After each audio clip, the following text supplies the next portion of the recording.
Pamoja na mhudhuru wake and all the protocol observed. Bwana Yesu asifiwe. I think I'm very much excited today because this is the day that we have been waiting for, and finally, it has happened. So, my name is John Maina, and I will give John Maina, mudhuri wa kweta bojeri. Hapo nitokualia lugha wao. Ndegoma kanitha wa Katipanga. Na negenete muno muthenya wa muthi ni gukorwo jagorito gatagati-ini ga shirika ingi na nigetha athome message ya elders. So the program, they will follow and the others will listen. So I want to read as it is written. Ladies and gentlemen, esteemed guests, and dear members of the Katipanga fraternity, today is indeed a remarkable day for us in the Katipanga fraternity and the entire Aberdare South region.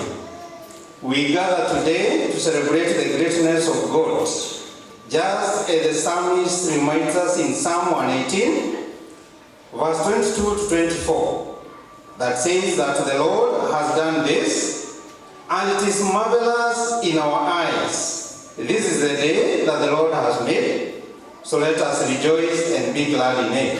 As we stand in awe of the Lord's wondrous work, we invite you to join us in celebrating the goodness of God. Hallelujah!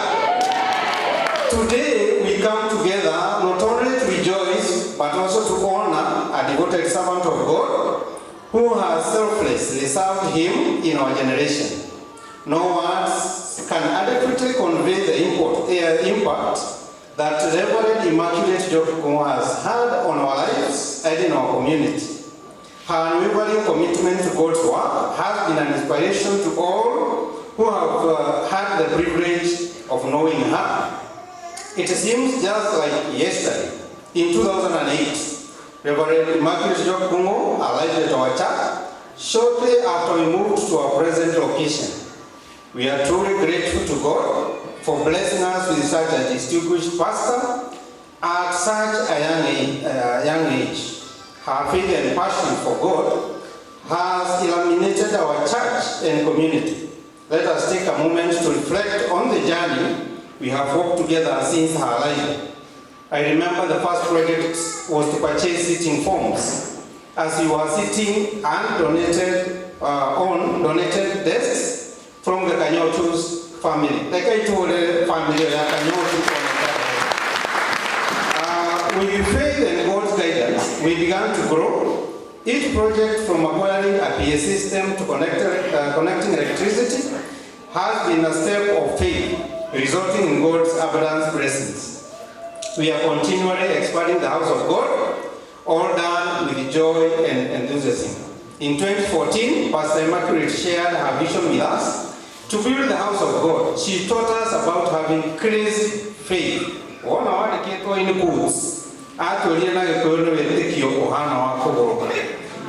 God, the builder. And indeed, our God has faithfully provided.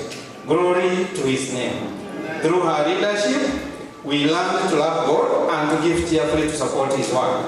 And we can now proudly say, see what the Lord has done. Tupigie Yesu makofi.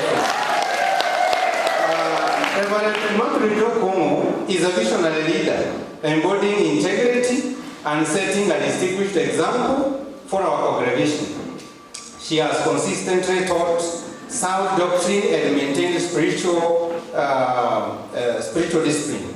She has fostered unity, encouraging us to live together as a family of God in mutual respect and love.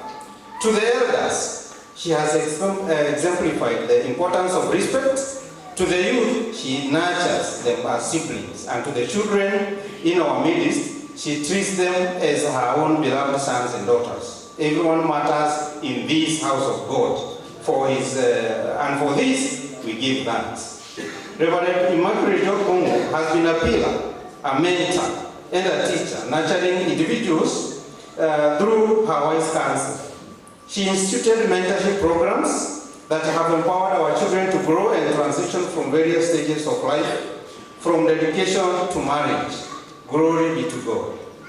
Her zeal for reaching the lost is evident. She has mobilized our congregation, challenging each one of us, live as an evangelist, spreading God's love. Through her encouragement, we have witnessed continuous growth in our church community.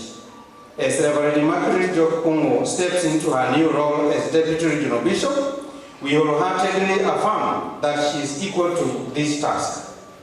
The grace of God upon her life will sustain her. We have watched her rise through the lands of leadership, grounded in humility and love. She remains our beloved pastor, a position we honor deeply. Many leaders have been raised through her guidance, exemplifying the truth that one's greatness is reflected not in personal accomplishments, but in the lives of those they have lived. Finally, I would like to extend our heartfelt gratitude to her family. A special thank you to Baba Shiko, Tumpiye Makofu, for